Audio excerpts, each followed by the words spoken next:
The rain hammered against Marcus Williams' windshield as he drove through the empty streets at 11:47 p.m. His windshield wipers struggled against the downpour, creating a rhythmic squeaking that matched his exhausted heartbeat. He just finished a double shift at the auto repair shop, and all he wanted was to get home to his 8-year-old daughter Emma, who was sleeping safely at his mother's house. That's when he saw her. A figure in white stumbled into his headlights, arms waving frantically. Marcus slammed on his brakes, his heart jumping into his throat. The woman was soaking wet, her long dark hair plastered to her face, and she was wearing what looked like a wedding dress torn, muddy, and completely ruined. She was barefoot, and even through the rain, Marcus could see the panic in her wide brown eyes. She rushed to his passenger window, pounding on the glass with desperate fists. "Please," she screamed, her voice barely audible through the storm. "Please help me. They're coming." Marcus hesitated for only a second. Every instinct told him this was dangerous, that he should drive away and call the police. But looking at this woman, this beautiful, terrified woman in a destroyed wedding dress, he couldn't just leave her there. He unlocked the door. She threw herself into his car, gasping and shaking. "Drive," she pleaded, looking back through the rear window. "Please just drive." Marcus didn't ask questions. He pressed the accelerator and pulled away from the curb, his mind racing. The woman beside him was trembling violently, her breathing rapid and shallow. She looked like she might pass out. Hey, Marcus said softly, trying to keep his voice calm. "You're safe now. What's your name?" She looked at him with those terrified brown eyes, and for a moment, Marcus forgot how to breathe. Even drenched and panicked, she was the most beautiful woman he'd ever seen. Her skin was a warm golden brown, and despite the fear etched across her face, there was something gentle about her features. "Victoria," she whispered, her voice shaking. "My name is Victoria Cole." "I'm Marcus," he replied, glancing in his rearview mirror. The street behind them was empty, but he could feel her fear like a living thing in the car. "Victoria, what happened? Are you hurt?" She wrapped her arms around herself, the wet fabric of her dress clinging to her small frame. I ran away from my wedding," she said, the words coming out in a rush. "I couldn't do it. I couldn't marry him." Marcus felt his eyebrows rise. A runaway bride. He'd heard about these things in movies, but never imagined he'd encounter one in real life. "Okay," he said slowly. That's your choice. But why are you so scared? Who's coming after you?" Victoria's laugh was bitter and frightening. "You don't understand. Richard Sterling doesn't just let people walk away. Especially not his fiancée, 3 hours before the ceremony, in front of 200 of the most powerful people in the city." The name hit Marcus like a physical blow. Richard Sterling. Everyone in the city knew that name. The billionaire businessman who owned half the downtown real estate and had his fingers in every major development project. Marcus had seen his face on magazine covers and news reports, always surrounded by politicians and celebrities. "You were marrying Richard Sterling?" Marcus asked, his voice barely above a whisper. Victoria nodded, fresh tears mixing with the rainwater on her cheeks. "It was arranged. My family. We needed the money. My father's business was failing, and Richard offered to save it if I married him. I thought I could do it. I thought I could sacrifice my happiness for my family's future." She turned to look at Marcus, and he saw something in her eyes that made his chest tighten. "But when I was standing there, in that beautiful dress, looking at myself in the mirror, I realized I couldn't spend my life with a man who sees me as a possession. Richard doesn't love me. He wants to own me." Marcus gripped the steering wheel tighter. "What changed your mind?" "I overheard him talking to his business partners before the ceremony," Victoria said, her voice growing stronger with anger. "He was laughing about how he'd finally have a pretty little wife to show off at social events. He said I was well-trained and would know how to behave, like I was some kind of show dog." The disgust in her voice was palpable, and Marcus felt his own anger rising. No woman should be talked about that way, especially not by the man who was supposed to love and protect her. "So you ran?" Marcus said. "I ran." Victoria looked out the window at the passing streetlights. "I left my shoes in the bridal suite, hiked up my dress, and climbed out a second-story window. I've been running for over an hour, trying to get away from the hotel district. But Richard has security everywhere.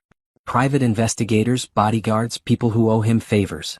As if on cue, Marcus noticed headlights in his rearview mirror. A black SUV was following them, maintaining the same distance despite Marcus's speed changes. His blood ran cold. "Victoria," he said quietly, "I think we have company." She spun around to look, and her face went white. "Oh God, they found me." They found me already. The SUV was getting closer now, and Marcus could see it wasn't alone. Another black vehicle had appeared from a side street, boxing them in. Marcus's mind raced. He was just a mechanic, a single dad trying to get by. He didn't know how to handle this kind of situation. But looking at Victoria, seeing the pure terror in her eyes, he knew he couldn't abandon her. Whatever was happening, whatever dangerous situation he'd stumbled into, he was in it now. Hold on, Marcus said, pressing harder on the accelerator. We're not giving up that easily. Victoria gripped the dashboard as Marcus took a sharp right turn, tires squealing against the wet pavement. The SUVs followed, their headlights cutting through the rain like searching spotlights. Why are you helping me? Victoria asked, her voice barely audible over the engine noise. Marcus caught her eyes in the rearview mirror. Because everyone deserves to choose their own life, he said. And because no one should have to be afraid like this. The chase continued through the dark streets, and Marcus realized that this decision to help this mysterious woman in white had just changed everything. His quiet life as a single father was about to become something much more complicated and dangerous. But as he looked at Victoria, saw the hope beginning to mix with the fear in her beautiful brown eyes, he knew he'd made the right choice. Whatever came next, he wouldn't let Richard Sterling take her back against her will. The rain continued to fall, washing the city clean as Marcus drove into the night, carrying a runaway bride toward an uncertain future. Marcus took another sharp left turn, his decade-old Honda Civic protesting with squealing tires and a grinding transmission. The black SUVs stayed with them, their powerful engines easily matching his car's desperate attempts at speed. Victoria was twisted in her seat, watching their pursuers with growing panic. They're getting closer, she whispered, her knuckles white as she gripped the door handle. I know, Marcus replied, his jaw clenched in concentration. He'd grown up in this city, knew every street and alley, but the SUVs had the advantage of power and numbers. Victoria, I need you to tell me everything. Who exactly are these people? What will they do if they catch us? Victoria's breath was coming in short gasps. Richard's head of security is a man named Vincent Torres. He used to work for some very dangerous people before Richard hired him. Vincent doesn't just work for money, he enjoys the power, the control. Richard gives him free rein to handle problems however he sees fit. A chill ran down Marcus's spine. What kind of problems? People who cross Richard. Business rivals who won't sell their property. Employees who know too much about his illegal dealings. Victoria's voice was barely audible. A few years ago, a reporter was investigating Richard's connection to some city council bribes. The reporter died in a car accident 2 weeks before the story was supposed to run. Marcus felt his stomach drop. You think it wasn't an accident? I know it wasn't. Victoria turned to face him, and Marcus saw a strength in her eyes that hadn't been there before. Richard keeps files on everyone. I've seen them. He has dirt on judges, politicians, police commissioners. People who could help him or people who might cause problems. The Honda's engine was starting to overheat, steam beginning to rise from under the hood. Marcus knew they couldn't keep running like this much longer. He needed to think smart, not just fast. There's something else, Victoria continued, her voice growing stronger. The reason Richard wanted to marry me wasn't just about having a trophy wife. My father's business isn't just failing, it's being investigated by the FBI for money laundering. Richard offered to make the investigation disappear if I married him. Your father agreed to that? Marcus asked, unable to hide his shock. Victoria's laugh was bitter. My father is a good man who got in over his head. He borrowed money from the wrong people to save his restaurant chain, and those people used his businesses to clean their dirty money. When the FBI started sniffing around, Richard appeared like a knight in shining armor, offering to save our family. Marcus took a right turn down a narrow alley, hoping to lose their pursuers in the maze of backstreets. But there was a catch. There's always a catch with Richard. Victoria wiped her eyes with the back of her hand. He would make the investigation disappear, pay off my father's debts, and give him enough money to start over. All I had to do was marry him, be the perfect wife, and never ask questions about his business. The alley opened onto a main street and Marcus's heart sank.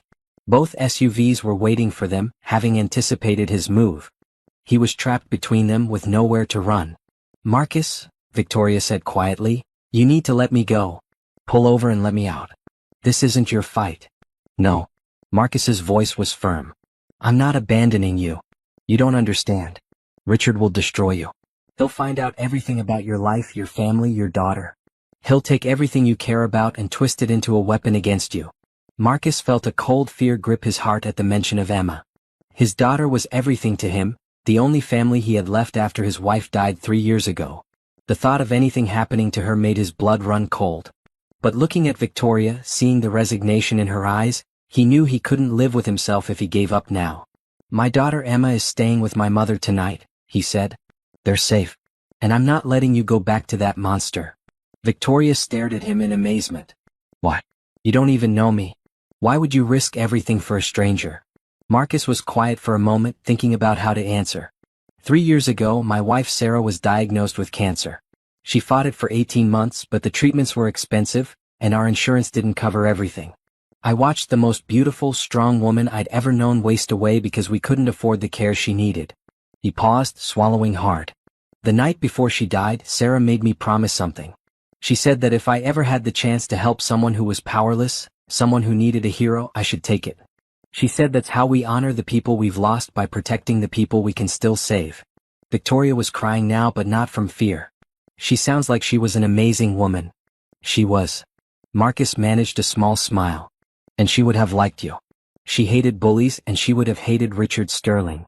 The SUVs were moving closer now, boxing them in from both sides. Marcus looked around desperately, trying to find an escape route. That's when he remembered the construction zone 6 blocks ahead. The city had been tearing up the old subway tunnels, leaving a maze of barriers and detours that might give them a chance. "Hold on," he said, pressing the accelerator to the floor. The Honda surged forward, heading straight for the gap between the 2 SUVs. At the last second, Marcus yanked the wheel to the right, scraping paint off his passenger door as they squeezed through.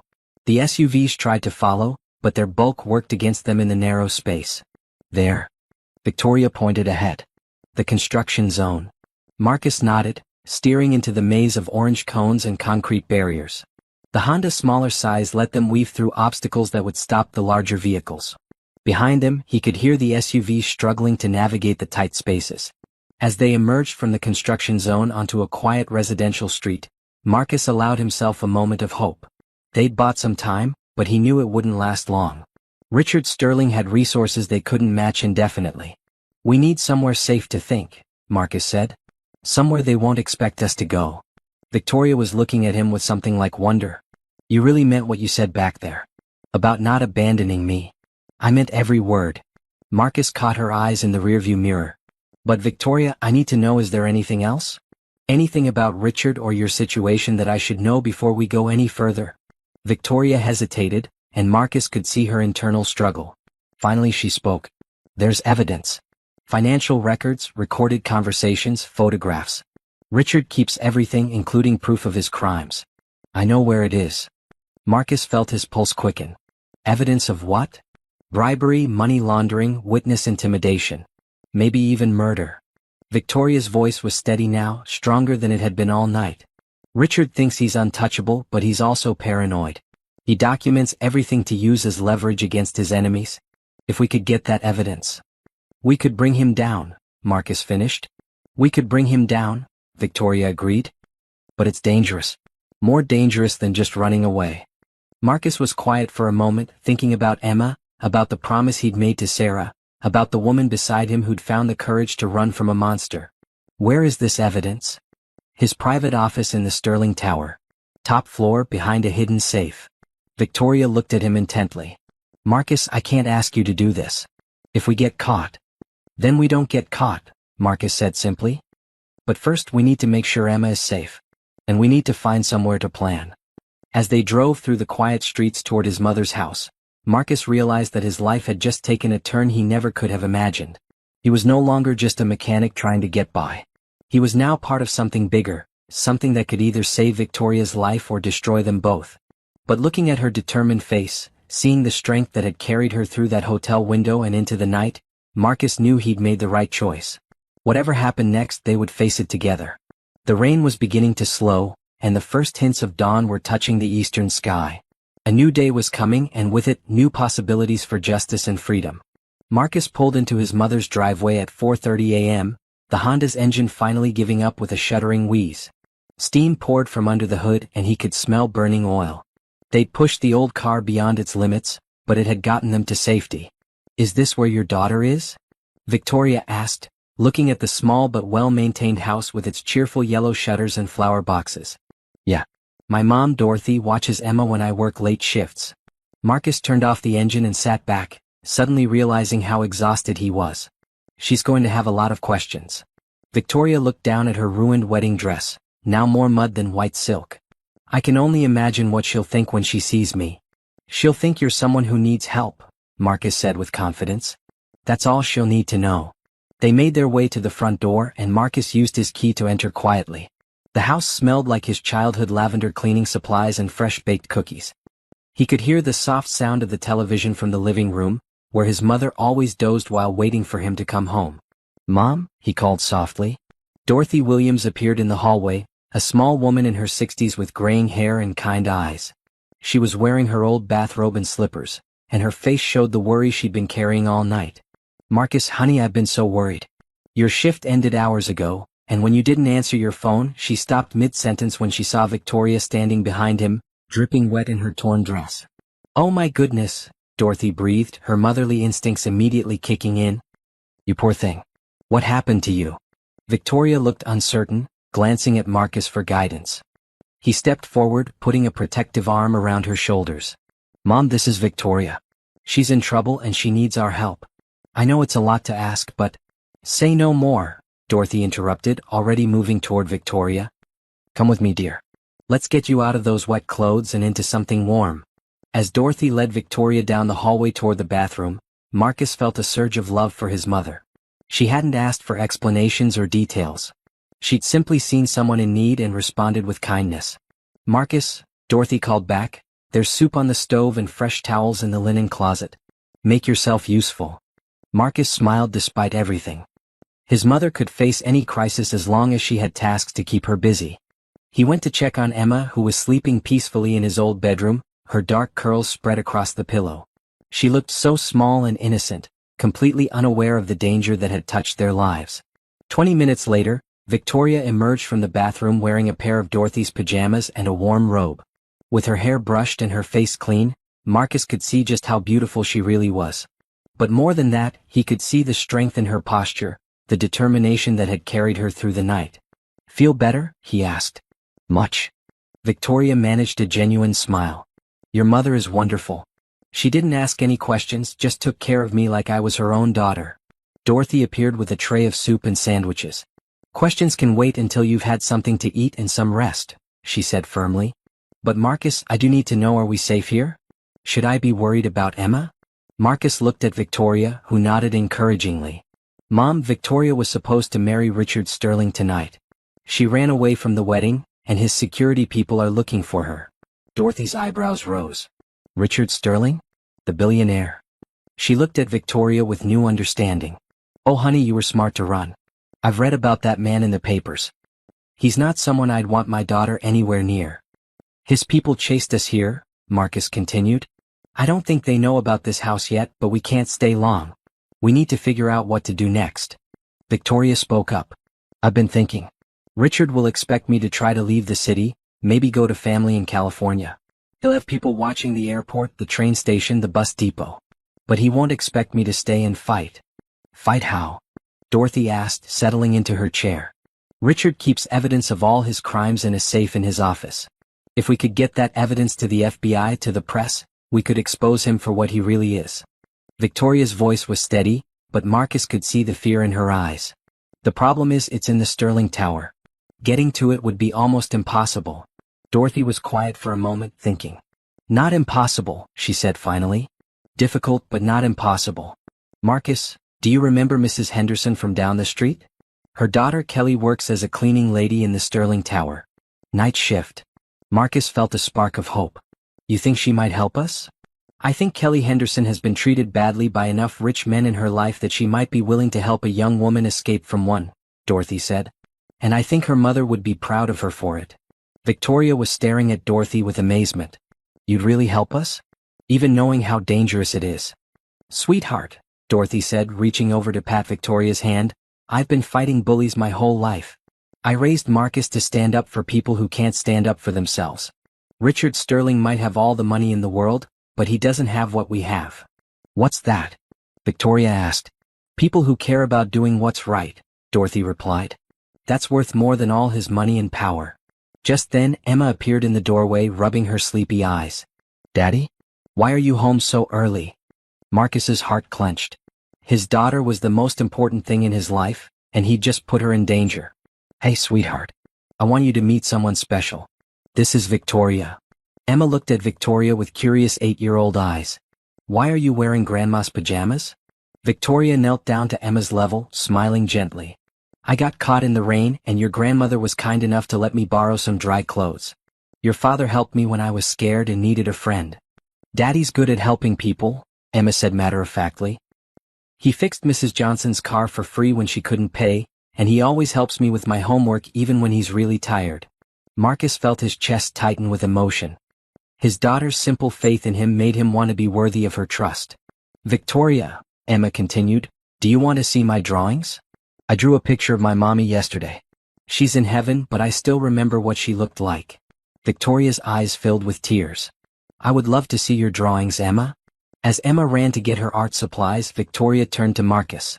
She's beautiful. You're raising an amazing little girl. She's the best thing I ever did, Marcus said quietly.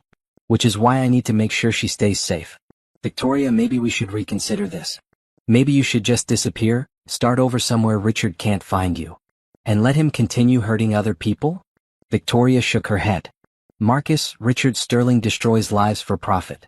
He's planning to tear down low-income housing to build luxury condos. He's bribing city officials to look the other way while he dumps toxic waste.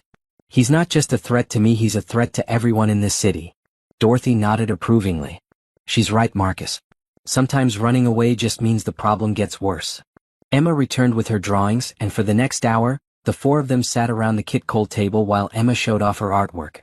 For a moment, Marcus could almost forget about the danger outside, about the powerful man who wanted to destroy them all.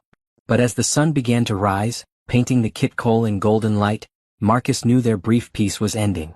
Soon, Richard Sterling would expand his search, and it would only be a matter of time before he found them. We need to make a decision, he said finally. Do we run or do we fight? Victoria looked at Emma, who was coloring a picture of a rainbow, completely absorbed in her art. If we run, he wins. He gets away with everything, and someday he'll hurt someone else's family. Someone else's daughter. She turned to Marcus, and he saw the woman who'd had the courage to climb out of a second-story window rather than surrender her freedom. I won't let him win. I can't. Marcus looked at his mother, who nodded encouragingly. He looked at his daughter, who deserved to grow up in a world where bullies like Richard Sterling couldn't hurt innocent people. Then we fight, he said. But we do it smart and we do it together. Outside, the city was waking up to a new day. But for Marcus, Victoria, and their unlikely family, the real battle was just beginning. Richard Sterling stood in his penthouse office, looking out at the city he owned piece by piece. The wedding guests had long since departed, disappointed and confused by the bride's sudden disappearance. The gossip would be vicious, but Richard had dealt with worse scandals.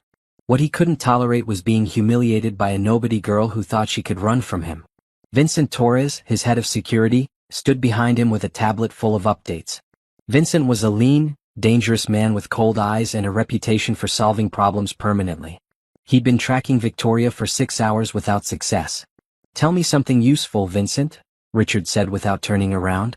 We lost her vehicle in the construction zone on 5th Street, Vincent reported. But I have teams checking every hotel, every bus station, every place she might hide. She can't stay hidden forever. Richard's jaw clenched. She's not hiding. She's planning something. Victoria is smarter than I gave her credit for. Sir, with respect, she's just a scared girl in a wedding dress. Where could she possibly go? Richard turned to face his security chief, and Vincent instinctively stepped back. When Richard Sterling was angry, smart people got out of his way. That scared girl grew up in a family of restaurateurs who dealt with suppliers, creditors, and health inspectors. She knows how to negotiate, how to think under pressure, and how to spot weaknesses in her opponents. Richard's voice was dangerously quiet. She's also been in my house for 6 months, listening to my phone calls, watching my meetings. She knows more about my business than she should. Vincent's expression grew more serious. What exactly are you worried about, sir? I'm worried that she's figured out that running isn't enough. I'm worried that she's decided to fight back. Richard walked to his desk and pulled out a thick file. Find out everything about the man who helped her. The one driving the Honda.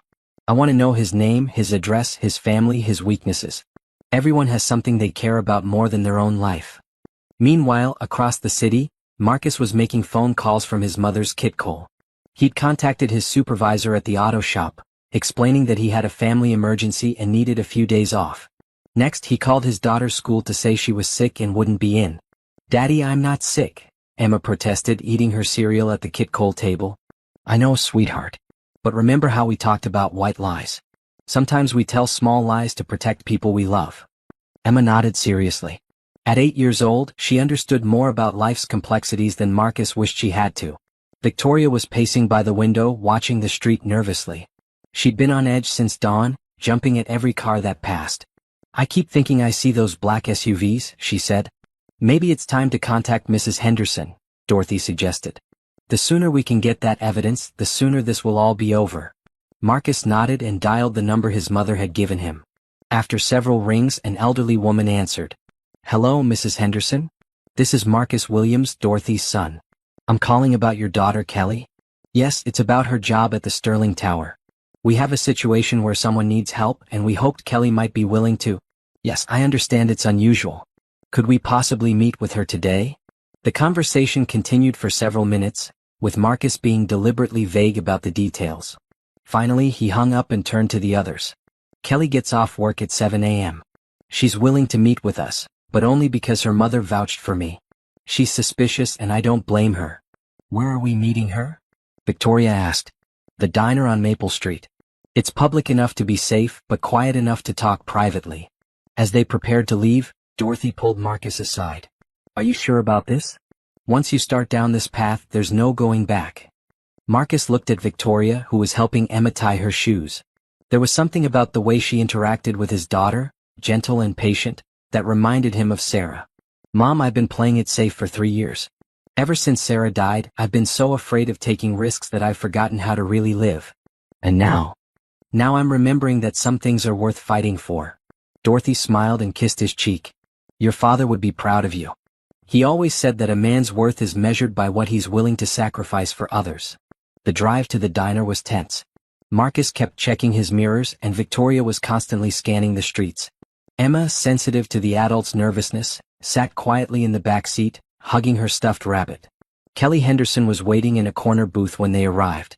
She was a woman in her 30s with tired eyes and calloused hands, the kind of person who'd learned not to trust easily. When she saw Victoria, her expression softened slightly. "You're the runaway bride," she said without preamble. "I heard about it on the radio this morning. They're calling it the wedding of the century that never happened." Victoria slid into the booth across from her. "I'm sorry to drag you into this, Kelly, but I need help and your mother thought you might understand." Kelly studied Victoria's face, looking for signs of deception. "What kind of help?" "I need to get into Richard Sterling's private office. There's evidence there that could put him in prison for a very long time." Kelly's eyes widened. "Are you insane? That floor has more security than the FBI building. Even if I could get you up there, which I can't, you'd be caught in minutes." "Not if we're smart about it," Victoria said. "I know the building's layout. I know where the cameras are, where the guards patrol, where the blind spots are. I spent months visiting Richard's office, learning his routines." Marcus leaned forward. "Kelly, we're not asking you to do anything illegal. We just need information about the cleaning schedules, the security rotations, things like that. And why should I risk my job, maybe my life, for someone I just met?" Kelly's voice was harsh, but Marcus could hear the curiosity underneath. Victoria was quiet for a moment. "Because Richard Sterling is going to destroy your neighborhood. He's planning to buy up all the low-income housing on the east side and tear it down for luxury condos. Hundreds of families will be displaced, including yours." Kelly's face went pale. "How do you know about that?" "Because I've seen the plans. I've heard the meetings. Richard talks about poor people like they're obstacles to be removed, not human beings with lives and families and dreams." Victoria's voice was passionate now. "He has files on every city council member, every judge, every official who might stand in his way. He's going to get what he wants unless someone stops him." Kelly stared at her for a long moment. "Even if I believed you, even if I wanted to help, it would be suicide. Richard Sterling has people everywhere. If he found out I was involved..." "He won't find out," Marcus said firmly. "We're going to be very careful. We're going to plan this perfectly, and we're going to make sure you're protected." Emma had been quietly coloring in her activity book, but now she looked up at Kelly with her innocent 8-year-old eyes. Are you scared of the bad man too? Kelly's expression softened as she looked at Emma. Yes, sweetheart. I am. My daddy says that sometimes being brave means helping people even when you're scared, Emma said matter-of-factly. And Victoria is really nice. She helped me with my drawing of a butterfly this morning. The simple honesty of a child seemed to break through Kelly's defenses. She looked around the table at Marcus, Victoria, and Emma, and something in her expression shifted. My daughter is about Emma's age, Kelly said quietly. She goes to school in the East Side district that Sterling wants to destroy. If he tears down our neighborhood, we'll have nowhere to go. Victoria reached across the table and took Kelly's hand. Then help us stop him. Help us make sure your daughter has a safe place to grow up. Kelly was quiet for a long moment, wrestling with the decision. Finally she nodded. What do you need to know? For the next hour they planned. Kelly explained the Sterling Tower's security procedures, the cleaning schedules, the best times to move through the building undetected. Victoria sketched the layout of Richard's office, showing them where the hidden safe was located. The safe is behind a painting of Richard's father, Victoria explained. It's biometric fingerprint and retinal scan. But Richard is paranoid about technology failing, so there's also a backup key hidden in his desk. How do you know all this? Kelly asked. Because Richard likes to show off. He took me through his security measures like they were tourist attractions. He wanted me to be impressed by how untouchable he was. Marcus studied the sketches. When would be the best time to do this? Thursday night, Kelly said. There's a board meeting Friday morning, so the executive floors will be cleaned Thursday after hours. I can get you access to the service elevator, but after that you're on your own. That gives us 3 days to prepare, Victoria said. 3 days to make sure we have everything we need. As they prepared to leave the diner, Kelly grabbed Victoria's arm. Are you sure about this? Once you have that evidence, there's no going back. Richard Sterling will never stop hunting you. Victoria looked at Emma, who was carefully putting her crayons back in their box. There are some things worth the risk, she said. Some fights you have to take even if you're scared. The drive back to Dorothy's house was quiet, each of them lost in their own thoughts. They'd committed to a course of action that could either save them or destroy them. There was no middle ground. As they pulled into the driveway, Marcus noticed a black sedan parked across the street. It hadn't been there when they left. His blood ran cold. Victoria, he said quietly, don't look back, but I think we've got company. Victoria's reflection in the passenger mirror showed her scanning the street. It's one of Richard's cars. They found us. What do we do? Emma asked, picking up on the adult's tension. We stay calm and we stick together, Marcus said, though his heart was racing. Dorothy, we need to get inside quickly and quietly. They made it to the front door without incident, but Marcus could feel eyes watching them from the sedan. Once inside, Dorothy immediately went to the Kit Cole window and peered through the curtains. There's a man in the car, she reported. He's just sitting there watching the house. He's not here to arrest us, Victoria said. He's here to follow us to see where we go, who we talk to. Richard wants to know what we're planning. So what do we do? Marcus asked. We give him something to follow, Victoria said, a plan forming in her mind. But first, we need to make sure Emma is safe. She turned to Dorothy. Is there somewhere Emma can stay? Somewhere Richard's people won't think to look. Dorothy thought for a moment. My sister lives in the suburbs. She has grandchildren Emma's age and she's always asking for Emma to visit. Richard Sterling wouldn't have any reason to connect her to us. I don't want to leave Daddy, Emma said, her lower lip trembling. Marcus knelt down to his daughter's level. Emma, sweetheart, remember how we talked about being brave? Sometimes being brave means staying safe so the people who love you don't have to worry about you. But what if something happens to you? Nothing's going to happen to me, Marcus said, though he wasn't sure he believed it himself. I'm going to help Victoria, and then we're all going to be together again. I promise. Emma looked at Victoria with serious eyes. Will you take care of my daddy? Victoria felt tears sting her eyes.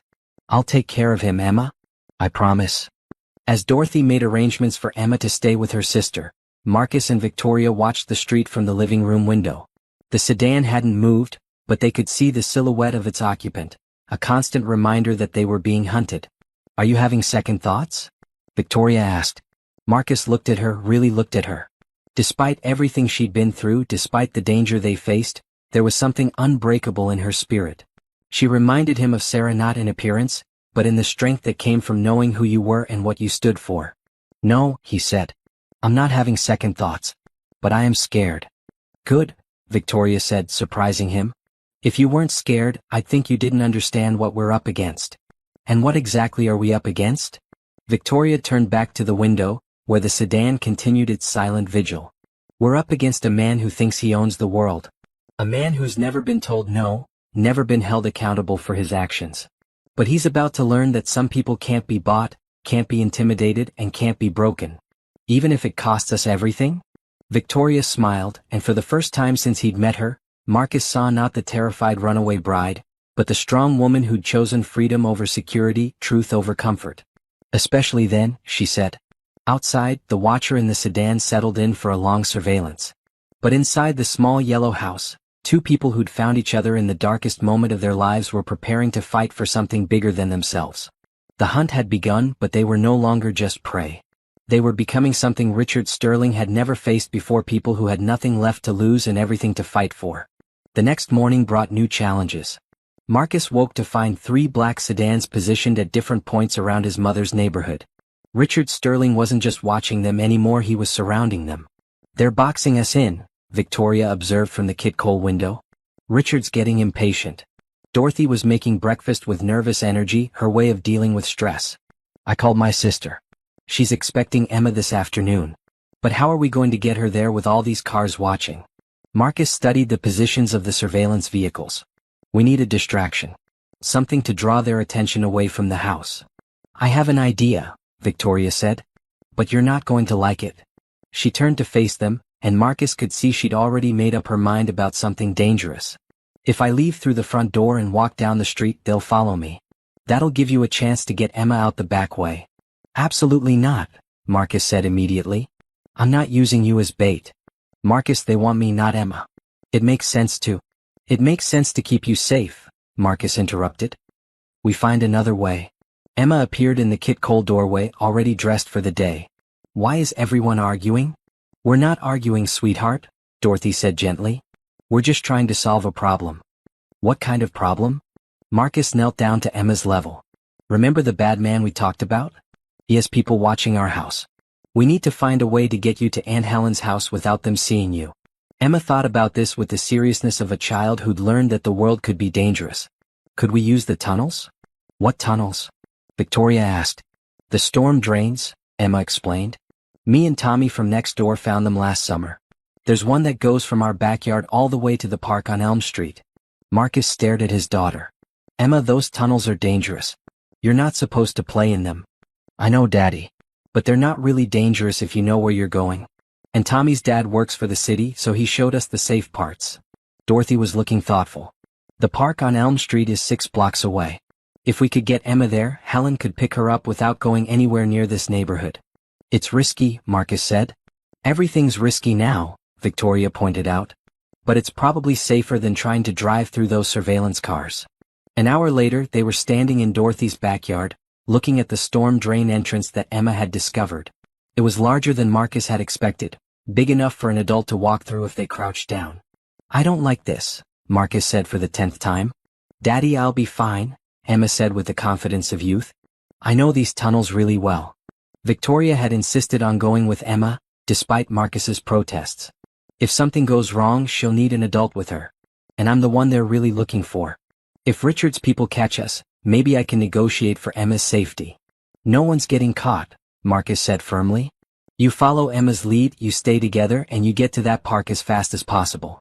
Dorothy will call Helen to meet you there. As they prepared to enter the tunnel, Emma looked up at Victoria. Are you scared? A little, Victoria admitted. But I'm not as scared as I was yesterday. Do you know why? Emma shook her head. Because I'm not alone anymore. Your daddy and your grandma are helping me, and now you're helping too. When people help each other, scary things become less scary. Emma nodded seriously and took Victoria's hand. Don't worry. I'll take care of you in the tunnels. Marcus felt his heart clench as he watched his daughter and Victoria disappear into the storm drain. 2 of the most important people in his life were now crawling through underground tunnels to escape from a billionaire's private army. They'll be fine, Dorothy said, though her voice was tight with worry. Emma knows those tunnels, and Victoria is stronger than she looks. How can you be so calm about this? Marcus asked. Because falling apart won't help them, Dorothy replied. And because sometimes you have to have faith that doing the right thing will lead to the right outcome. Meanwhile, in the tunnels beneath the city, Victoria was discovering that 8-year-old Emma Williams was braver than most adults she'd known. The little girl moved through the dark passages with confidence, her small flashlight cutting through the shadows. "Are you okay?" Emma whispered as they crawled through a particularly narrow section. "I'm okay," Victoria whispered back, though her expensive borrowed clothes were getting ruined by the mud and water. "How much further?" "Not far. There's a big room up ahead where we can stand up and rest." The big room turned out to be a junction where several tunnels met. Victoria gratefully stood up and stretched her back. Emma was checking her small wristwatch with the seriousness of a professional guide. "We're making good time," Emma announced. "We should be at the park in about 10 minutes. Emma, can I ask you something?" "Sure. Are you scared about what's happening? About the dangerous people and having to hide?" Emma considered this question carefully. "A little bit. But Daddy always says that scary things happen sometimes, and the important thing is how we handle them." "Your daddy is a very smart man." "Yeah, he is.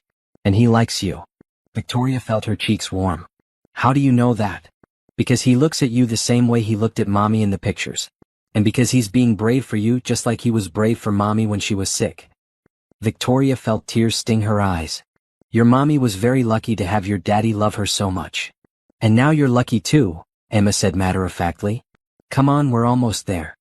They emerged from the storm drain into the bright sunlight of Elm Street Park. Victoria blinked in the sudden brightness, grateful to be above ground again. Emma immediately spotted a woman getting out of a car near the playground. "That's Aunt Helen." Emma waved enthusiastically. Helen Williams was Dorothy's sister, a cheerful woman in her 50s with kind eyes and a warm smile. She hurried over to them, taking in Victoria's muddy appearance with concern. "Are you Victoria? Dorothy told me you were helping Emma get here safely." "Yes, ma'am. Emma was wonderful. She knew exactly where to go." Helen hugged Emma tightly. "Are you okay, sweetheart? Your grandma said you were playing a game, but you look like you've been through an adventure." "We crawled through the storm drains," Emma explained. "It was kind of fun but also kind of scary. Victoria held my hand the whole time."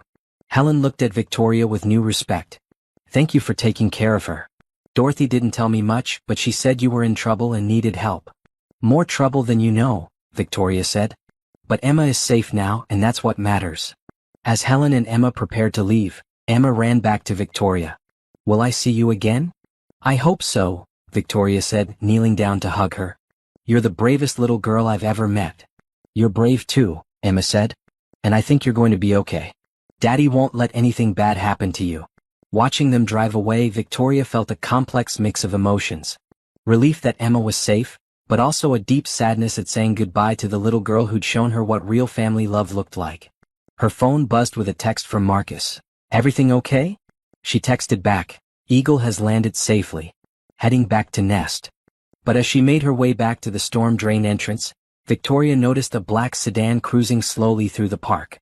Her blood ran cold as she recognized the driver, Vincent Torres, Richard's head of security. Had he seen her with Emma? Had he followed them to the park? Victoria forced herself to walk calmly toward the tunnel entrance, fighting every instinct that told her to run. If Vincent had seen her, running would only confirm his suspicions. She had to act natural, like she was just a woman taking a walk in the park. But as she reached the storm drain and prepared to climb back into the tunnels, she heard car doors slamming behind her. Heavy footsteps on the gravel path. Vincent's voice calling her name. "Victoria Cole. Stop right there." She turned to face him, her heart pounding but her expression calm. Vincent Torres was exactly as she remembered, lean, dangerous, with cold eyes that seemed to see everything. "Vincent. I was wondering when Richard would send his attack dog. Mr. Sterling wants to speak with you." "Now." "I'm sure he does. But I don't want to speak with him." Vincent stepped closer, and Victoria could see the bulge of a weapon under his jacket. "This doesn't have to be difficult. Come with me voluntarily and no one gets hurt." "No one." Victoria laughed bitterly. "What about the reporter who died in that car accident? What about the city inspector who fell down those stairs? How many people have to die to protect Richard's secrets?" Vincent's expression didn't change. "I don't know what you're talking about." "Of course you don't. You're very good at forgetting inconvenient truths." Victoria glanced toward the storm drain entrance. Could she make it? Could she disappear into the tunnels before Vincent could stop her? Don't even think about it, Vincent said, reading her thoughts. I have men positioned at every exit. You're not going anywhere. That's when Victoria heard something that made her heart soar, the sound of sirens in the distance. Someone had called the police. Vincent heard them too, and for the first time, his confident expression wavered. What did you do? I didn't do anything, Victoria said with a smile. But I think someone might have noticed a heavily armed man threatening a woman in a public park. The sirens were getting closer now, and Victoria could see Vincent calculating his options. He could try to take her by force, but that would mean dealing with police witnesses. Or he could retreat and try again later. This isn't over, Vincent said finally. No, Victoria agreed. It's not. But it's not going to end the way Richard thinks it will. As Vincent and his men disappeared into their vehicles, Victoria allowed herself a moment of triumph. She'd faced down Richard's most dangerous enforcer and lived to tell about it. But as she made her way back through the storm drains toward Marcus and Dorothy, she knew the real battle was just beginning. Richard Sterling had shown his hand, and now there was no going back. The hunt was intensifying, but Victoria was discovering something she'd never known about herself. She was a fighter. And she was done running. That evening, Marcus and Victoria sat in Dorothy's living room, the tension of the day's events still crackling between them. The surveillance cars had pulled back after the incident at the park, but they all knew it was temporary. Richard Sterling was regrouping, planning his next move. I can't believe you faced down Vincent Torres, Marcus said, shaking his head. That man is dangerous, Victoria. He could have hurt you. He could have, Victoria agreed, but he didn't. Because for the first time in my life, I wasn't afraid of him. I was angry. Dorothy looked up from her knitting. Anger can be a powerful thing when it's righteous anger. It can give you strength you didn't know you had. I've been angry before, Victoria said quietly. But it was always helpless anger. Anger at my father for getting us into this mess. Anger at myself for agreeing to marry Richard. Anger at a world that seemed to favor men like him. And now? Marcus asked. Now I'm angry at Richard for thinking he can control people's lives like they're pieces on a chessboard. I'm angry at Vincent for enjoying the fear he creates. And I'm angry at myself for ever thinking I was powerless. Marcus studied her face in the lamplight. The frightened woman in the wedding dress was gone, replaced by someone stronger, more determined. What changed? Victoria was quiet for a long moment. You changed, she said finally. You and Emma and your mother. You showed me what it looks like when people choose to help each other instead of using each other. We're just regular people, Victoria. We're not special. That's exactly what makes you special, Victoria said. Richard surrounds himself with people who want something from him. Money, power, connections. But you helped me because it was the right thing to do. You asked for nothing in return. Dorothy set down her knitting. I think I'll make some tea, she said diplomatically, giving them privacy. When they were alone, Marcus moved to sit beside Victoria on the couch. Can I ask you something? Anything. What was your life like before all this? Before Richard, before the arranged marriage? Who were you? Victoria smiled sadly. I was a teacher.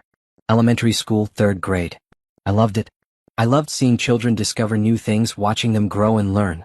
I wanted to make a difference in their lives. What happened to that dream? My father's business started failing. The restaurant chain he'd built over 20 years was drowning in debt. He'd borrowed money from some very bad people, and when he couldn't pay them back, they started using his restaurants to launder money. Marcus felt a chill.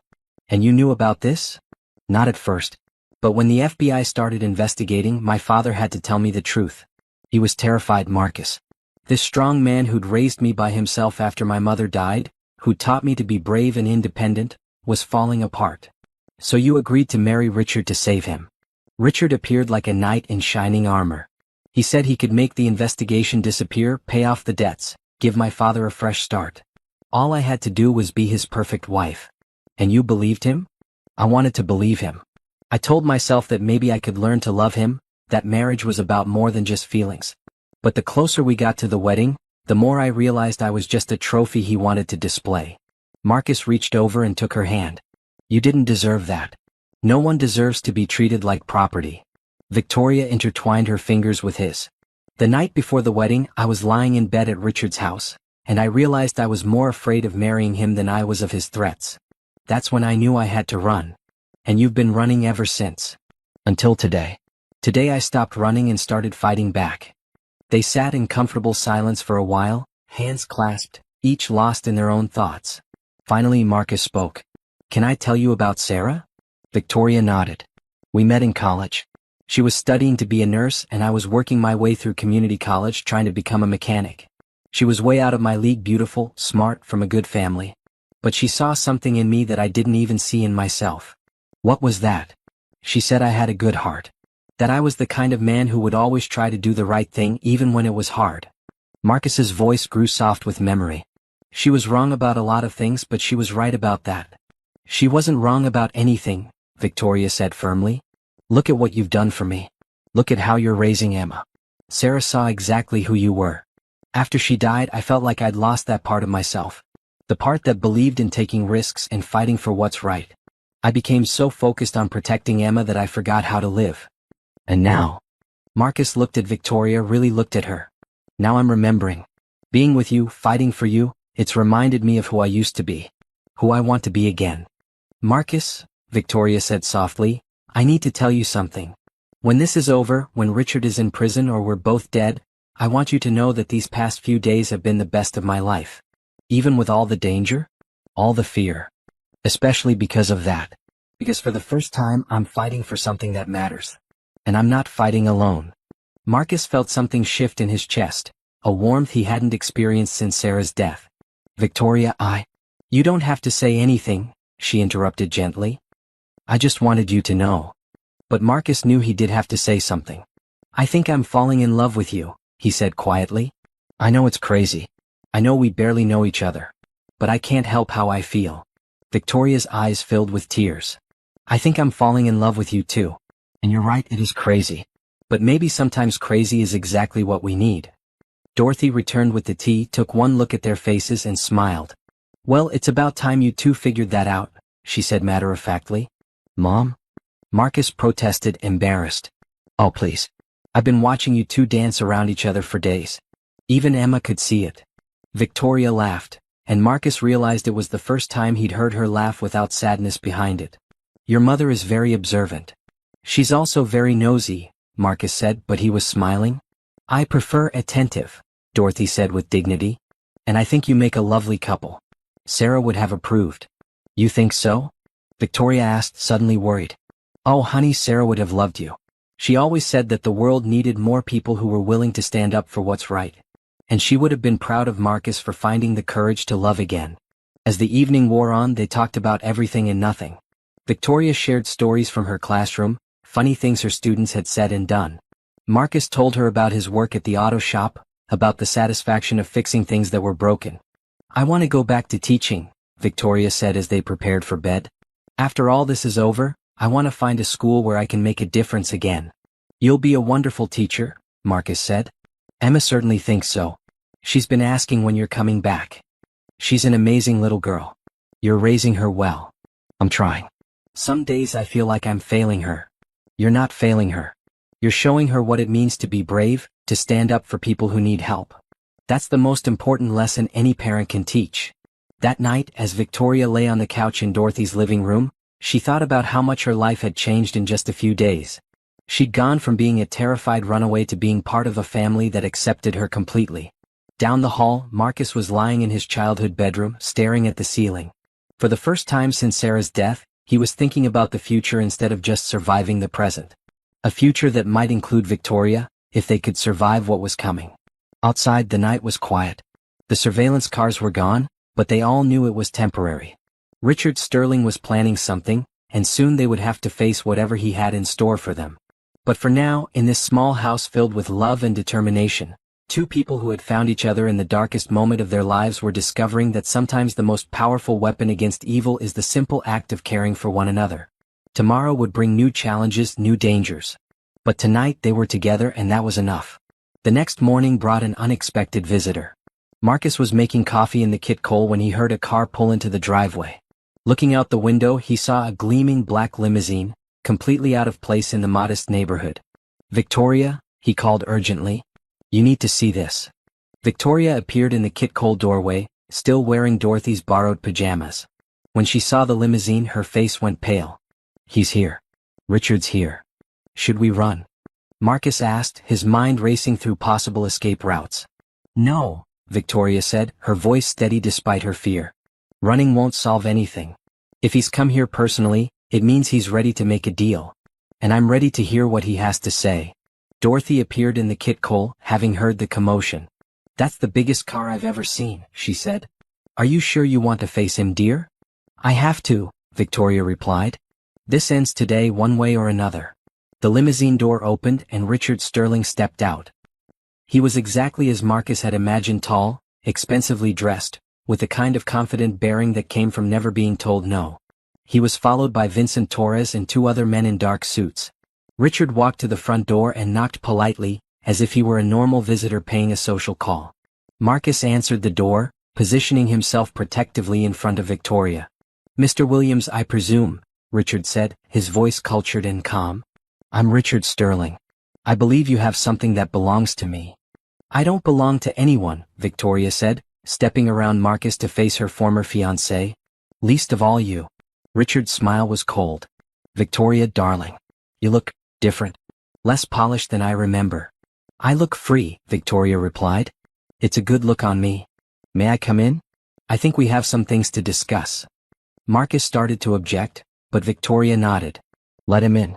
But his men stay outside. Richard gestured to Vincent, who clearly didn't like the arrangement but stepped back. Richard entered the small living room, looking around at the modest furnishings with barely concealed disdain. This is quite a step down from the penthouse, isn't it, Victoria? He said, settling into Dorothy's favorite chair without being invited. I have to admit, I'm curious about what could have prompted you to choose this rustic lifestyle. I chose freedom, Victoria said, sitting across from him with Marcus beside her. Something you've never offered me. Freedom? Richard laughed. Victoria, you had everything. Designer clothes, a beautiful home, social status, financial security. And you threw it all away for what? A mechanic and his mother? I threw it away because it came with a price I wasn't willing to pay, Victoria said firmly. My dignity, my independence, my right to choose my own life. Richard's expression hardened. Your father still owes a great deal of money to some very unforgiving people. Without my protection, he won't survive the month. My father made his choices. I'm making mine. And what about your new friends here? Richard gestured toward Marcus and Dorothy. Are you willing to make choices for them too? Marcus felt a chill run down his spine. Is that a threat? It's a reality, Richard said calmly. I've done some research on you, Mr. Williams. Single father, struggling to make ends meet, driving a car that barely runs. You have a beautiful daughter named Emma, currently staying with her aunt. Such a vulnerable age, 8 years old. Marcus was on his feet in an instant, his hands clenched into fists. If you even think about touching my daughter. I don't make threats, Mr. Williams. I simply point out consequences. Richard's voice remained maddeningly calm. Victoria, you have a choice to make. Come with me now, marry me as planned, and your father lives. Your new friends remain safe. Everyone gets what they need. And if I refuse? Then people start getting hurt. Your father first. Then Mr. Williams loses his job. I own the company that supplies parts to his auto shop. Then perhaps Emma's school has a fire, or Mrs. Williams here has a terrible accident. Dorothy, who had been silent until now, spoke up. You're a monster. I'm a businessman, Richard corrected. I solve problems efficiently. Victoria is a problem. Her disappearance embarrassed me in front of people whose respect I need. But I'm willing to forgive that if she comes home quietly. Victoria was shaking with rage. You want to know what I learned about you during our engagement? You're weak. You're so insecure that you need to control everyone around you to feel powerful. You're not a king, Richard. You're a scared little boy playing dress up. Richard's mask of civility slipped for just a moment, revealing the cold fury beneath. Careful, Victoria. I'm being generous right now. That generosity has limits. So does my patience, Victoria shot back. I know about your offshore accounts. I know about the bribes you've paid to city officials. I know about the toxic waste you've been dumping in poor neighborhoods. And I know about the people who've died to protect your secrets. You know nothing that you can prove. Are you sure about that? Victoria smiled for the first time since Richard had arrived. Because I've seen your private files. I know where you keep your insurance policies, all that lovely evidence you've collected on everyone you've ever corrupted. Richard's confident expression finally cracked. You're lying. Am I? Tell me, Richard, what would happen if the FBI got their hands on your files? How many of your powerful friends would throw you to the wolves to save themselves? Marcus watched this exchange with growing amazement. Victoria was facing down one of the most powerful men in the city, and she was winning. The frightened woman in the wedding dress was completely gone, replaced by someone who refused to be intimidated. Even if you had such evidence, Richard said, his voice tight with controlled anger, you'd never be able to use it. I have too many people in too many places. Judges, prosecutors, police commissioners, they're all in my pocket. Not all of them, Victoria said. There are still some honest people left in this city. People who can't be bought, who care more about justice than money. You're dreaming if you think. I'm not dreaming, Victoria interrupted. I'm planning. And you want to know the best part? You taught me how to do it. All those months of watching you manipulate people, seeing how you use fear and greed to control them, I learned your methods.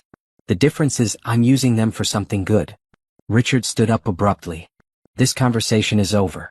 You have 24 hours to come to your senses, Victoria. After that, people start paying the price for your selfishness. There's one more thing you should know, Victoria said as Richard headed for the door. Emma isn't the only child I care about. There are hundreds of children in the neighborhoods you want to destroy. Families who will be homeless because of your greed. If you hurt any of them, if you hurt Marcus or Dorothy or Emma, I will burn your empire to the ground. Richard paused at the door. You don't have that kind of power. Watch me, Victoria said. After Richard left, the house felt strangely quiet. Marcus and Dorothy looked at Victoria with new respect and not a little awe. That was incredible, Marcus said. You stood up to him like he was just another bully on the playground. I was terrified, Victoria admitted, her hands still shaking. But I realized something while he was talking. Richard only has power over people who are afraid of him. And I'm not afraid anymore. Dorothy shook her head in amazement. You've got steel in your spine, girl. But now what? He's not going to give up. No, he's not, Victoria agreed. Which is why we need to move fast. We have 24 hours before he makes good on his threats. The plan with Kelly is still 3 days away, Marcus pointed out. We need to move it up. Victoria was already reaching for her phone. I'm calling Kelly now. If she can get us into the building tonight, we can end this before anyone gets hurt. The phone rang twice before Kelly answered. Victoria? Is everything okay? Kelly, we need to change the plan.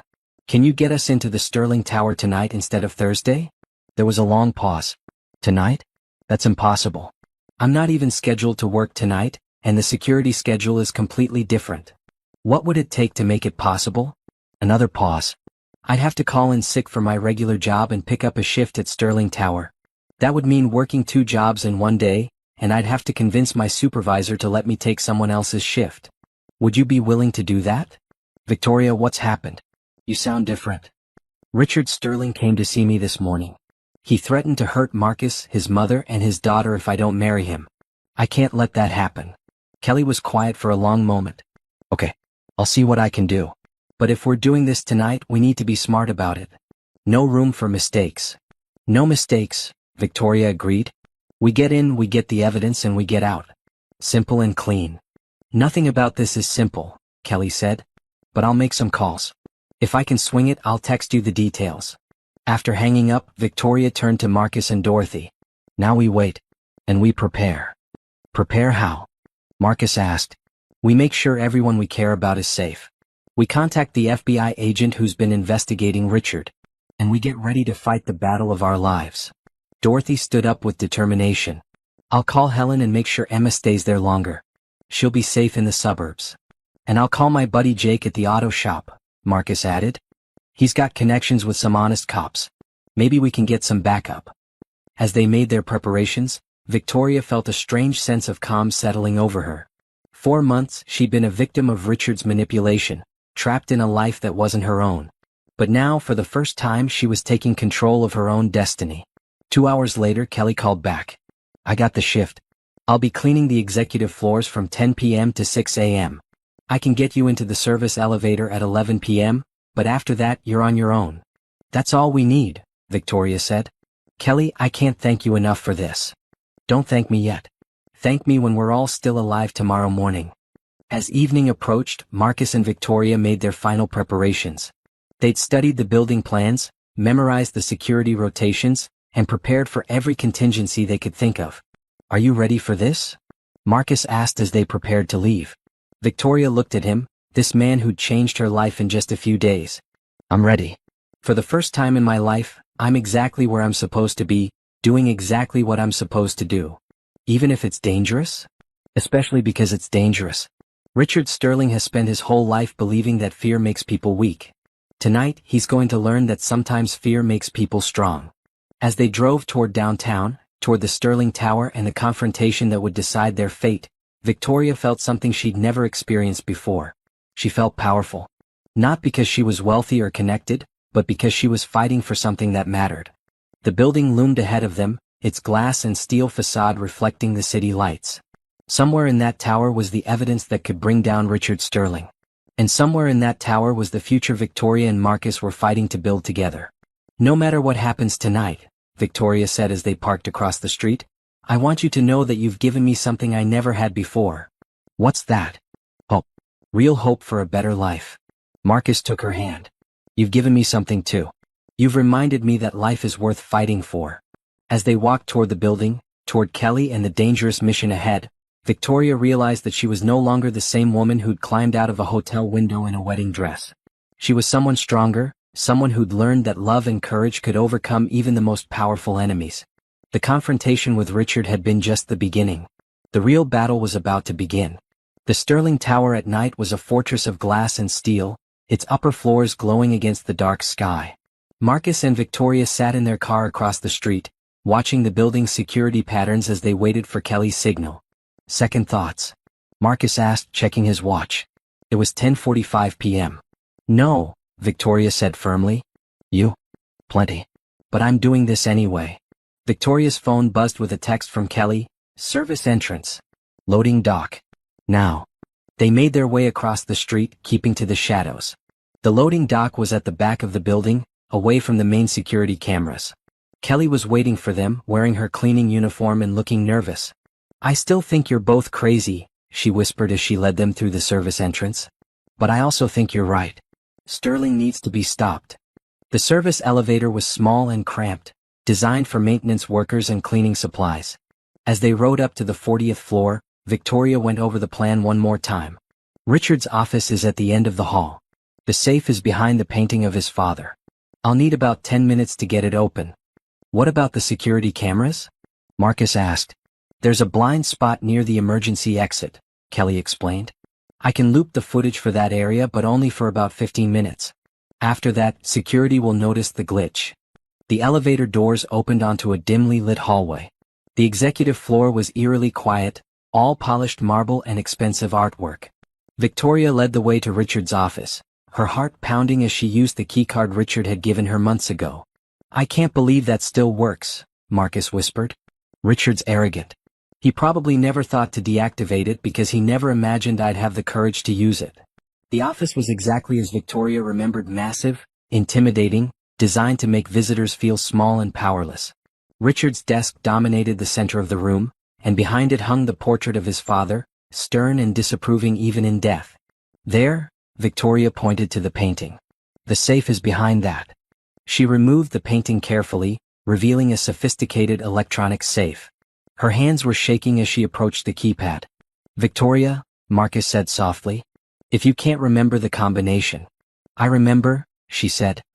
Richard showed me this like it was a tourist attraction. He was so proud of his security measures. She began entering the code. The combination is Emma's birthday.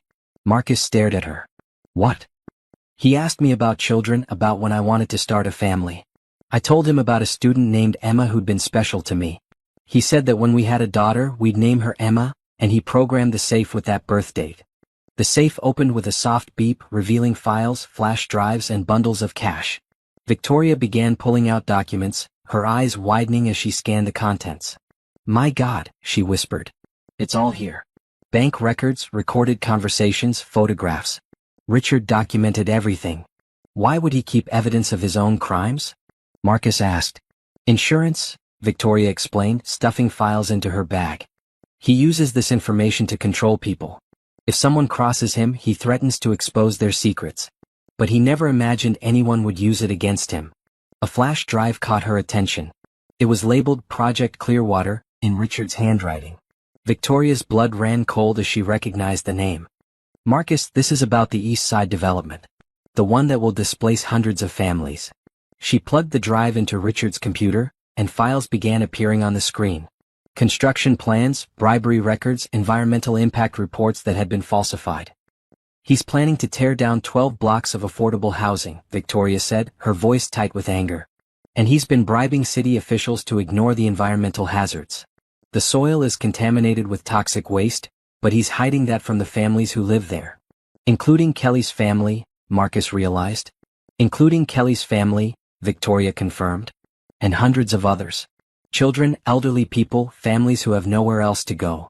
They continued gathering evidence, but Victoria's attention was drawn to another file marked accidents. Her hands trembled as she opened it. Marcus, look at this.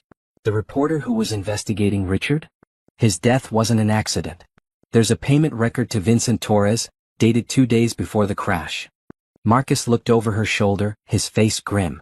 How many people has he killed? Too many, Victoria said. But not anymore. We're going to stop him. They'd been in the office for 12 minutes when Kelly's voice crackled through the small radio she'd given them. Security is doing an unscheduled round. You need to get out now. Victoria grabbed the last few files and closed the safe. As they replaced the painting, they heard footsteps in the hallway outside. This way, Marcus whispered, leading them toward the emergency exit Kelly had mentioned.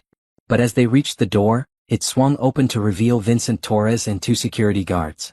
Vincent's cold smile sent chills down Victoria's spine. Going somewhere? He asked. Vincent, Victoria said, trying to keep her voice steady. I should have known Richard would post extra security tonight. Mr. Sterling anticipated you might try something desperate. He wanted to give you a chance to reconsider his generous offer. I've already given him my answer. Then you've made a very poor choice, Vincent said. For yourself and for your friends. Marcus stepped protectively in front of Victoria. Let her go, Torres. Your fight is with Sterling, not with us.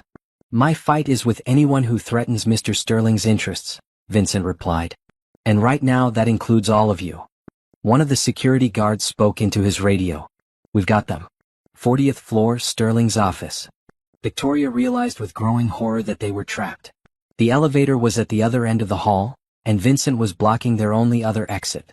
What do you want? She asked. Mr. Sterling wants to speak with you. All of you. He's waiting in the conference room. They were escorted down the hall to the building's main conference room.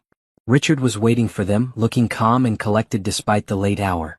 He was no longer wearing his expensive suit, but his casual clothes somehow made him seem more dangerous, not less. Victoria, he said as they entered. I'm disappointed. I gave you a chance to do this the easy way. There is no easy way with you, Richard. There never was. You're holding something that belongs to me, Richard continued, gesturing to the bag of files Victoria was carrying. I'd like it back. This belongs to the people of this city, Victoria said firmly. The people you've been poisoning and robbing and killing. Richard's laugh was cold. You always were naive, Victoria. Do you really think anyone cares about those people? The poor, the powerless? They're expendable. They always have been. That's where you're wrong, Marcus said. People do care. And when they see what you've done, they'll demand justice. Justice? Richard shook his head. There's no justice, only power. And I have more power than you can imagine. Not anymore, Victoria said. The FBI will see these files. The press will publish them. Your empire is going to crumble. The FBI agents investigating me are on my payroll, Richard said calmly. The journalists who might publish such stories have been bought or intimidated. And the judges who might hear any case against me owe me significant favors. Victoria felt her heart sink. Had they risked everything for nothing? But I'm not unreasonable, Richard continued. Return my property, marry me as planned, and I'll forget this ever happened. Your friends will be safe and you'll have everything you could want. Everything except my freedom, Victoria said. Freedom is overrated, Richard replied. Security is much more valuable. Security built on other people's suffering isn't security at all, Victoria shot back. It's just another kind of prison. Richard's patience was finally wearing thin. Vincent, take the bag from her. We're done negotiating. As Vincent stepped forward, Victoria made a decision that surprised everyone, including herself. Instead of handing over the bag, she threw it to Marcus. Run, she said. Get those files to someone who can't be bought. I'm not leaving you, Marcus said firmly. Yes, you are, Victoria replied. Because this is bigger than just us. This is about every family Richard wants to destroy, every person he's hurt. You have to get that evidence to someone who will use it. Marcus looked at her, understanding passing between them. I love you, he said. I love you too, Victoria replied. Now go. Marcus turned and ran for the emergency exit, clutching the bag of evidence. Vincent started to follow, but Richard held up a hand. Let him go, Richard said. He won't get far. You're making a mistake, Victoria said. Marcus is stronger than you think. And he's not alone. We'll see about that, Richard replied. But as sirens began wailing in the distance, getting closer and closer to the Sterling Tower, Victoria allowed herself a small smile. Marcus had gotten the evidence out, and now it was only a matter of time before Richard Sterling faced the consequences of his actions. The truth was finally coming to light, and no amount of money or power could stop it. Marcus ran through the emergency stairwell, the bag of evidence clutched tightly against his chest. He could hear Vincent's men in the hallway behind him, but he had a head start and the advantage of desperation. The sirens were getting louder now, and Marcus realized that someone had called the police. He burst through the ground floor exit and found himself face to face with a wall of flashing lights. Police cars, FBI vehicles, and news vans surrounded the Sterling Tower.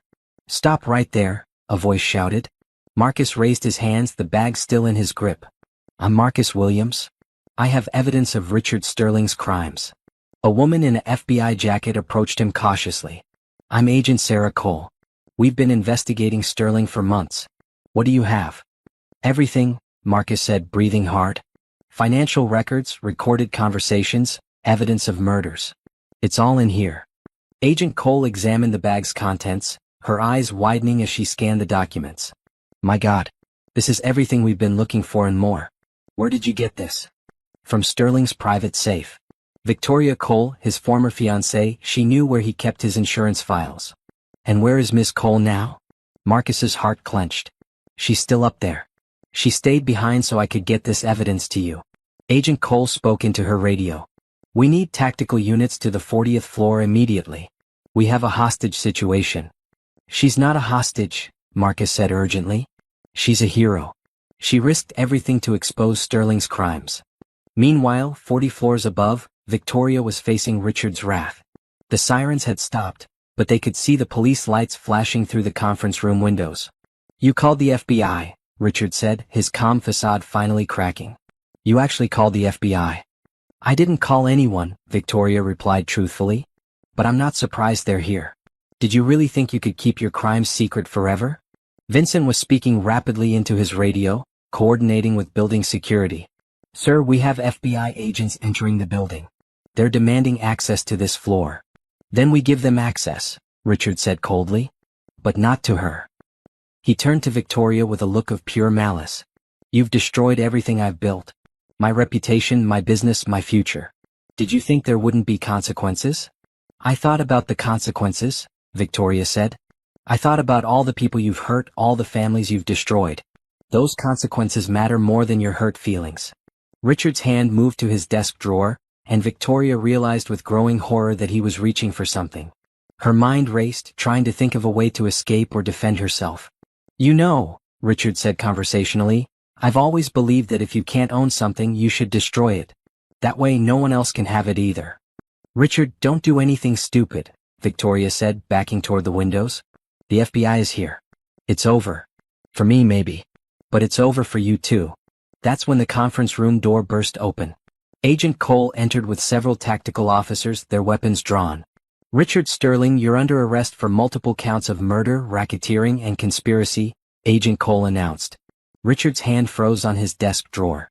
For a moment, the room was absolutely silent except for the sound of helicopters circling outside. You're too late, Richard said finally. Even if you arrest me, I have connections. I have lawyers.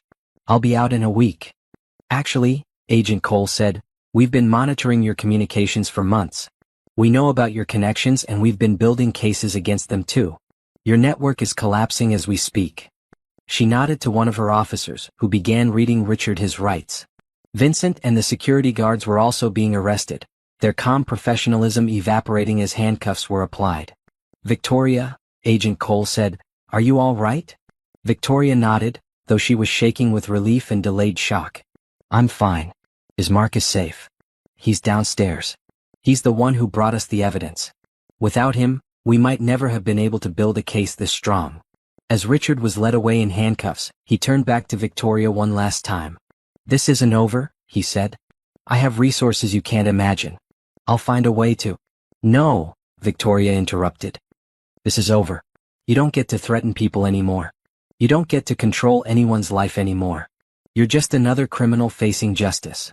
Richard's face twisted with rage, but the officers were already escorting him toward the elevator. For the first time in her life, Victoria had seen Richard Sterling truly powerless. Agent Cole approached her as the room cleared. Miss Cole, we're going to need a full statement from you. Your testimony will be crucial in convicting Sterling and his associates. I'll tell you everything, Victoria said. But first, I need to see Marcus. The elevator ride down seemed to take forever. Victoria's mind was spinning with the events of the past few days, trying to process how dramatically her life had changed. She'd gone from being a reluctant bride to being the key witness in one of the biggest corruption cases in the city's history. When the elevator doors opened, Marcus was waiting for her. He rushed forward and wrapped her in his arms, holding her so tightly she could barely breathe. I thought I'd lost you, he whispered against her hair. I'm here, Victoria said, her voice muffled against his chest. I'm safe. When I ran down those stairs, leaving you behind, it was the hardest thing I've ever done. It was the right thing, Victoria said, pulling back to look at him. You got the evidence out. You saved everyone. We saved everyone, Marcus corrected. We did this together. Around them, the organized chaos of a major FBI operation continued. Agents were interviewing witnesses, collecting evidence, and coordinating with other law enforcement agencies. News reporters were gathering outside the police perimeter, eager for information about the arrest of one of the city's most powerful men. Ms. Cole, Agent Cole approached them. We found evidence of at least 6 murders that can be directly traced to Sterling. There are also indications of widespread corruption involving dozens of city officials. This case is going to be front-page news for months. Victoria felt a mix of satisfaction and sadness. What about the families in the East Side? The ones who would have lost their homes. The development project has been suspended pending investigation. The City Council is meeting in emergency session to review all of Sterling's contracts. Those families will be safe. And my father? We'll need to interview him about his involvement with Sterling, but based on what we've found, it appears he was a victim of extortion rather than a willing participant. We can probably work out a deal. As the night wore on, Victoria and Marcus gave their statements to the FBI. They recounted everything from that first rainy night when Victoria had flagged down Marcus's car to the confrontation in Sterling's office. You realize, Agent Cole said as they finished, that you've both shown incredible courage. Most people would have run rather than face someone as powerful as Sterling. We thought about running, Marcus admitted. But Victoria was right. Some fights are worth having even when you're scared. Especially when you're scared, Victoria added. That's when you know you're fighting for something that really matters. As dawn broke over the city, Victoria and Marcus finally found themselves alone. They sat on a bench outside the police station, watching the sun rise over a city that felt different somehow, cleaner. So what happens now? Marcus asked. Victoria took his hand. Now we build the life we want. Together. Even with all the media attention? All the court cases. Especially with all that, Victoria said. We've proven that we can face anything together. Everything else will be easy compared to what we've already been through. Marcus smiled and kissed her forehead. I love you, Victoria Cole. I love you too, Marcus Williams. As they sat there, holding each other as the city woke up around them, Victoria realized that her life had come full circle. She'd started as a woman trapped in someone else's vision of her future, and she'd ended as someone who'd fought for the right to choose her own path. The fight was over, but the best part was just beginning. 6 months later. The sunlight streaming through the windows of the small elementary school classroom painted everything in warm gold. Victoria stood at the front of her new 3rd grade class, watching her students work on their math problems with the same joy she'd felt when she first became a teacher. Miss Cole, a small voice called out. I finished my problems. Can I read my book now? Of course, Sarah, Victoria said, smiling at the earnest little girl. But remember to keep your voice down so your classmates can concentrate. It had taken months of legal proceedings, testimony, and media attention, but Richard Sterling was finally behind bars. The evidence Victoria and Marcus had gathered had led to convictions not just for Richard, but for dozens of corrupt officials in his network. The city was slowly healing from the cancer of corruption that had infected it for so long. Victoria's father had cooperated fully with the FBI investigation and received a suspended sentence in exchange for his testimony. His restaurant business was slowly recovering, and he'd even started talking about expanding again. More importantly, he'd called Victoria to tell her how proud he was of her courage. "Victoria," a familiar voice called from the classroom doorway. She turned to see Marcus standing there with Emma, both of them smiling broadly. Emma was wearing her school uniform and carrying a drawing she'd made for Victoria. "What are you two doing here?" Victoria asked, her face lighting up. "Shouldn't you be at school, young lady?" "It's a teacher planning day," Emma explained.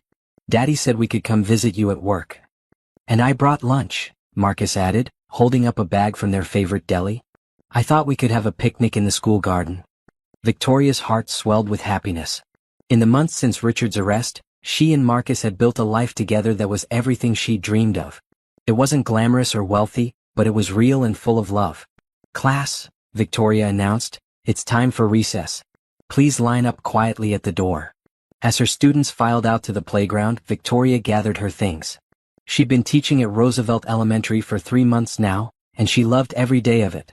The school served a low-income neighborhood, and many of her students faced challenges that broke her heart, but she was making a difference in their lives.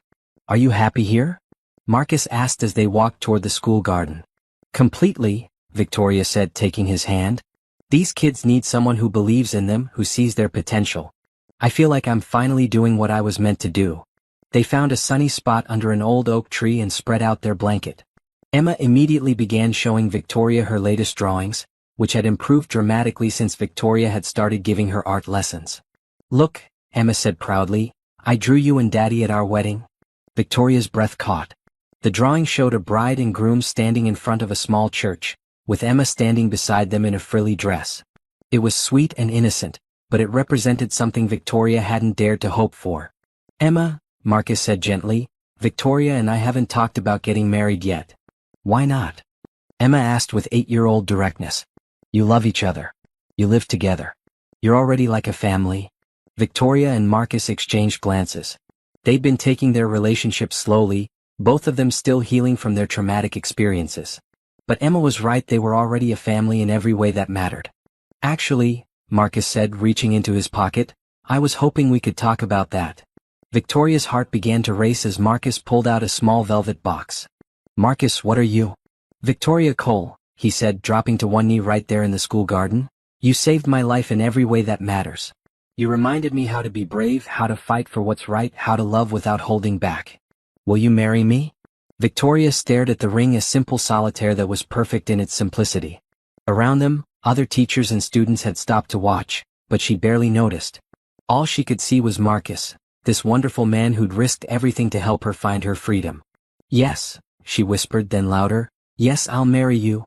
The small crowd that had gathered broke into applause as Marcus slipped the ring onto her finger. Emma was jumping up and down with excitement, and Victoria felt tears of joy streaming down her face. "I can't believe this is real," Victoria said as Marcus stood up and kissed her. "It's real," he said. "All of it. The love, the family, the future we're going to build together. It's all real." As they held each other, Victoria thought about how far they'd come. A year ago, she'd been trapped in a life that wasn't her own, preparing to marry a man who saw her as property. Now, she was engaged to a man who saw her as an equal partner, surrounded by the love of a family she'd chosen. "When are you going to get married?" Emma asked impatiently. "Soon," Victoria said, laughing. "But first we have to plan a wedding. A real wedding with all the people we love." "Can I be your maid of honor?" Emma asked. "I wouldn't have it any other way," Victoria replied. Later that evening, they celebrated at Dorothy's house with a small dinner party. Dorothy had cooked Victoria's favorite meal, and Kelly had brought her daughter to meet Emma.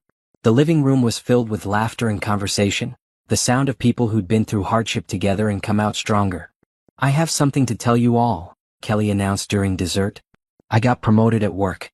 I'm now the head of the cleaning crew at the new community center they're building where Sterling's luxury condos were supposed to go."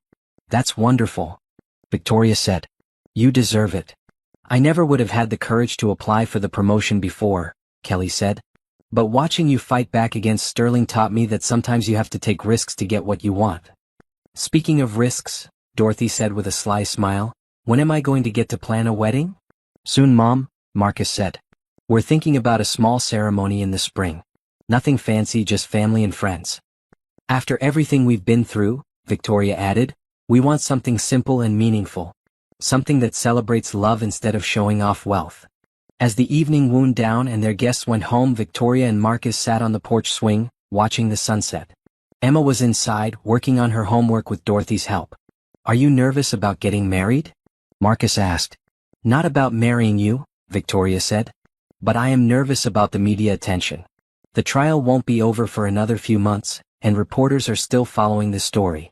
We'll handle it together, Marcus said. Just like we've handled everything else. I keep thinking about that night when you picked me up in the rain, Victoria said. If you'd driven past me, if you'd been too scared to help a stranger, none of this would have happened. I couldn't have driven past you, Marcus said. Something inside me knew that you were going to change my life. We changed each other's lives, Victoria corrected. You taught me that I was worth fighting for. I taught you that it was okay to take risks again.